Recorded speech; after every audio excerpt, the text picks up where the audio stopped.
你想第一時間睇到我哋嘅教學影片，就快啲訂閱啦！好啦，辨識及拒絕不良資訊，哪些措施有助市民選擇適合的資訊？哪些措施有助市民選擇適合的資訊？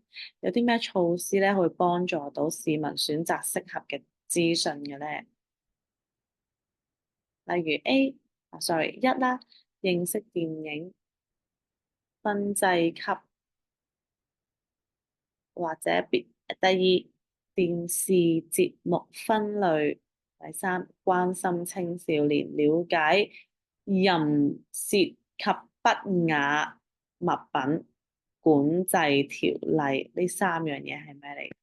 第一，呢一個就係認識我哋平時去 movies 睇嘅有一啲等級嘅喎，一啲咩等級嘅係適合咩年紀嘅人睇咧，都會有睇到。有啲係兒童唔可以睇啦，有啲18歲以上先至可以睇啦。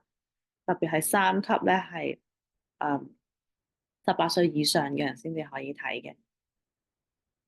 OK，跟住咧2咧，電視節目分類啦，電視節目都有分嘅喎，有啲咩係細路仔唔可以睇㗎啦，有啲咩係要家長陪同先可以睇嘅。嗱，第3啦，呢一啲咧就係會講到點樣可以關心下一啲青少年咧？佢哋會唔會接觸到一啲淫褻或者不雅？淫褻即係可能呢啲色情嘅嘢啦，或者不雅物品。可能講到會關於一啲關於毒品嘅嘢啦。或者啲色情嘅嘢咧，係點樣我哋先至可以吸取一啲健康嘅信息咧，而唔係一啲扭曲咗有色情，甚至係關於暴力嘅嘢咧咁樣。好啦，你的年紀適合接收以下哪些資訊？適合的在圈圈內加剔或者交叉。好，嚟做一做先，一陣下一個片我再返嚟。如果冇進步，我哋保證學費全數退還。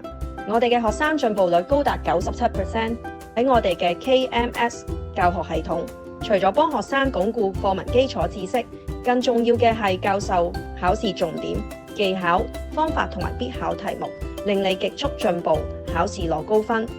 我哋今個月只收8位學生，成功登記參加免費試堂，仲可以額外得到藍牙耳機。